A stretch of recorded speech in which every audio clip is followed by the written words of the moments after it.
नमस्कार, चार के चक्रव्यूह में आपका स्वागत है। आज चार के चक्रव्यूह की सबसे बड़ी खबर आपको बता दें, सपा के करीबी कैश खान से जुड़ी है, जिन्होंने पुलिस के आदेश की धज्जियां उड़ाई और अब वो बुरी तरीके से फंसते नजर आ रहे हैं। बताएंगे आपको पूरा बवाल। फिर दूसरी खबर में बात स्वामी प्रसाद मौर्य की, जो रामचरितमानस पर विवादित टिप्पणी कर अपने पैर पर कुल्हाड़ी मार चुके हैं। तो कैसे फंसे नेता, बताएंगे आपको। फिर तीसरी खबर में बात मस्जिद की, जहां इस्लामिक झंडा लगाने से माहौल गर्मा गया। बताएंगे आपको पूरा मामला। फिर चौथी खबर में बात महाराजगंज की, जहां एक साथ 9 अवैध मकानों पर बुलडोजर एक्शन देखने को मिला। बताएंगे आपको पूरा मामला। तो चलिए शुरू करते हैं चार का चक्रव्यूह। चार के चक्रव्यूह की सबसे बड़ी खबर कन्नौज से है, जहां समाजवादी पार्टी के पूर्व जिला कोषाध्यक्ष कैश खान की गिरफ्तारी ने सियासी गलियारों में हड़कंप मचा दिया है। कैश खान, जो सपा प्रमुख अखिलेश यादव के करीबी माने जाते हैं, उनको पुलिस ने उनके चचेरे भाई के घर की तलाशी के दौरान गद्दे के पीछे छिपे हुए पकड़ा। ये गिरफ्तारी तब हुई जब कैश खान को पहले ही जिला बदर घोषित कर दिया जा चुका था, लेकिन उन्होंने पुलिस के आदेशों को ठेंगा दिखाते हुए अपने मोहल्ले में ही शरण ली थी। पुलिस को गुप्त सूचना मिली कि कैश खान अपने चचेरे भाई के घर छिपे हुए हैं। जब पुलिस ने तलाशी शुरू की तो शुरू में वो कहीं नहीं मिले, लेकिन पुलिस की पैनी नजर ने आखिरकार उन्हें ताड़ पर गद्दे के नीचे पकड़ लिया। ये घटना न सिर्फ कानून व्यवस्था के लिहाज से चर्चा में है, बल्कि सपा के लिए भी सियासी तौर पर बड़ा झटका मानी जा रही है। इस गिरफ्तारी ने सपा के स्थानीय नेतृत्व पर सवाल उठाए हैं, क्योंकि कैश खान पार्टी के प्रमुख चेहरे रहे हैं। इस घटना ने समाजवादी पार्टी को असहज स्थिति में लाकर खड़ा कर दिया है। सपा पहले ही संबल हिंसा और अन्य विवादों को लेकर बीजेपी के निशाने पर है। बीजेपी ने इस गिरफ्तारी को योगी सरकार की कानून व्यवस्था के प्रति सख्ती का सबूत बताया है। बीजेपी प्रवक्ता ने कहा, जो लोग कानून को हाथ में लेते हैं उन्हें योगी सरकार बख्शती नहीं है। कैश खान का मामला इसका ताजा उदाहरण है। वहीं सपा ने इस गिरफ्तारी को राजनीतिक प्रतिशोध करार दिया। सपा नेता रामगोपाल यादव ने कहा कि बीजेपी सपा नेताओं को निशाना बनाकर उनकी छवि खराब करना चाहती है। सियासी विश्लेषकों का मानना है कि ये गिरफ्तारी सपा के लिए 2027 के विधानसभा चुनावों से पहले एक बड़ा झटका हो सकती है। कन्नौज, जो अखिलेश यादव का गढ़ माना जाता है, वहां इस तरह की घटनाएं पार्टी की विश्वसनीयता पर भी सवाल उठा सकती है। साथ ही कैश खान, जो जिला बदर होने के बावजूद कन्नौज में मौजूद होना पुलिस की सक्रियता को भी दर्शाता है। इस मामले में अब पुलिस गहन जांच कर रही है और ये देखना होगा कि क्या इस गिरफ्तारी के बाद सपा की मुश्किलें बढ़ती है या नहीं।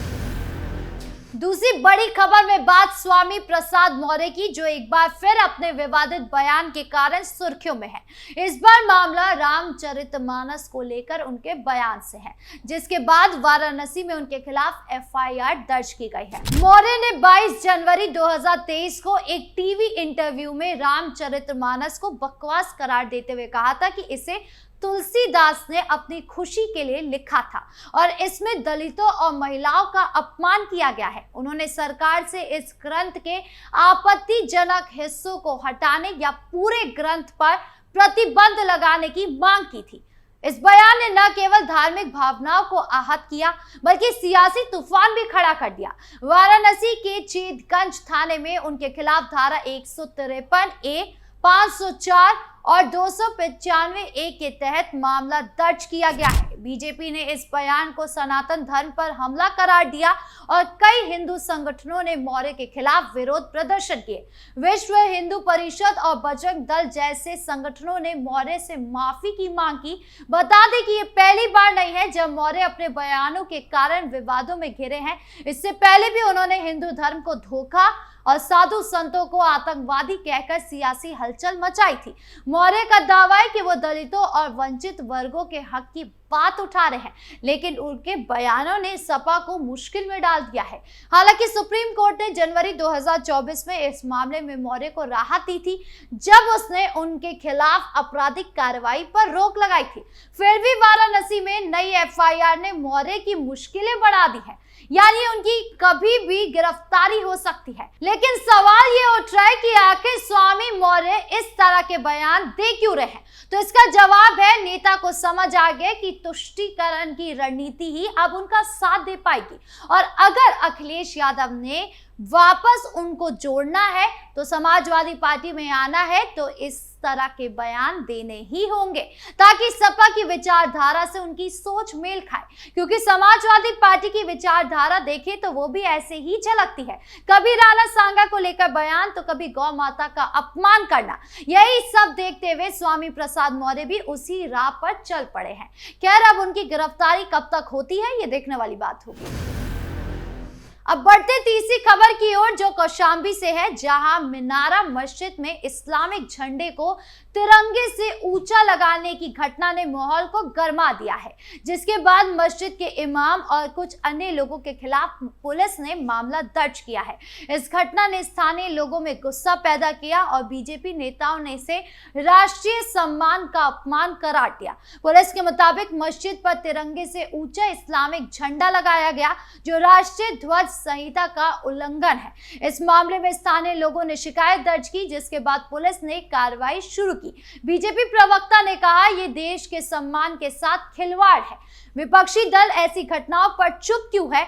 वही कुछ स्थानीय नेताओं और संगठनों ने इसे अनजाने में हुई गलती बताया और मामले को तूल न देने की अपील की। मस्जिद के इमाम ने दावा किया कि यह कोई सुनियोजित कदम नहीं था और झंडे की ऊंचाई में कोई गलत इरादा नहीं था। लेकिन इस घटना ने सोशल मीडिया पर तीखी बहस छेड़ दी है, जहां कुछ लोग इसे देशभक्ति से जोड़कर देख रहे हैं तो कुछ इसे सांप्रदायिक रंग देने की कोशिश बता रहे हैं। और बता दूं कि ये पहली बार नहीं है जब इस तरह की घटना सामने आ रही है। इससे पहले भी जिहादी का वीडियो वायरल हुआ था, जहां एक कट्टरपंथी तिरंगे से नाली साफ करते नजर आए थे।